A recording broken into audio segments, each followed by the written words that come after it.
winner, Money in the Bank, Rex Drew's moment, thanks to Pepsi Phil. Can I be honest? I don't usually go first. I usually let you guys say your piece, but I have a lot in my heart to say about this. I wanted Drew. This is why I love it. Kind of the reason why Kai was talking about it in his match of the week. There were so many moments inside of this moment. It just made me just like stand on end. You know what I mean? Like, one, the Seth Drew match, absolute fucking banger from beginning to end. Arguably one of the matches of the weekend. You know what I mean? Then you go into the fact that after Drew got the win, you open with a Claymore, you end with a Claymore. You know what I mean? Like, it was perfect storytelling. And then after the match, Drew looked at Seth and said, thank you. And Seth looked at Drew and said, you fucking deserve it. And then Drew had his moment. 70,000 people fucking, yeah, woo, Scottish Warrior. And then he got to tell his story with CM Punk. And Punk beat that ass. And then Damien Priest cashed in. There was so much emotion that happened in that little time frame, that 2 minutes, that if you didn't enjoy it, like, Jesus, man, I don't understand how you don't like pro wrestling. Like, that was almost perfectly booked. How good it was. They threw the scent off real well with how genuine they showed, encapsulated the moment between him and Seth in the post match. That's what I'm saying. It was they perfectly threw the done. scent off of a cash in, like, because even if you began to think about it, you'd be like, oh no, they're just going with this moment. You know what I mean? Like, this is what they're going with, Drew's big moment, and then they fucking pulled the trigger. Three.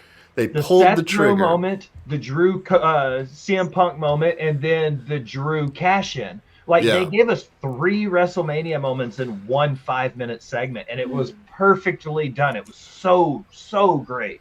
Yeah. Maybe we'll get there, but that's up there for moment of the weekend because of how well done it was. They could have just let Drew have it for like a fucking day, man.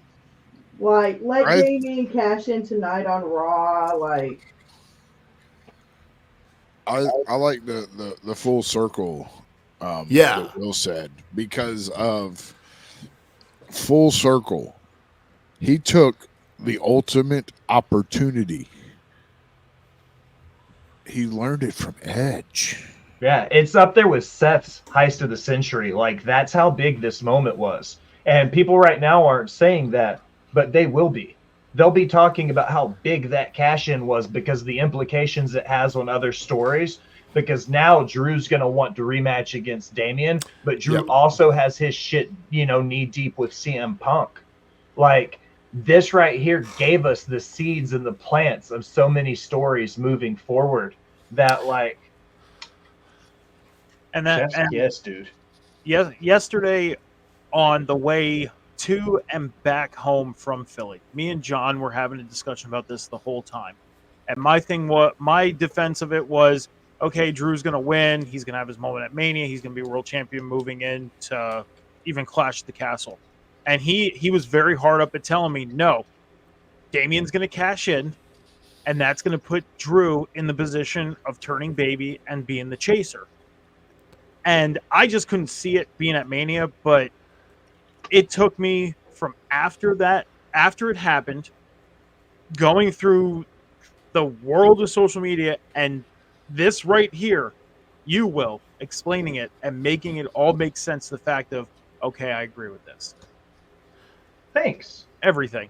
So honestly, the sweetest part was it was Drew's own words that came back to bite him in the story. His thing he kept harping Seth about, like leading up to their match, was, you're not paying attention to me. You're all wrapped up, in the bloodline, and you're wrapped up. You're distracted. And in Drew's moment, like in winning, he was all wrapped up in CM Punk, and it was he couldn't heed his own advice, and it wasn't enough for him to win and walk out, but he had to get wrapped up and distracted by CM Punk, and so it was poetic justice.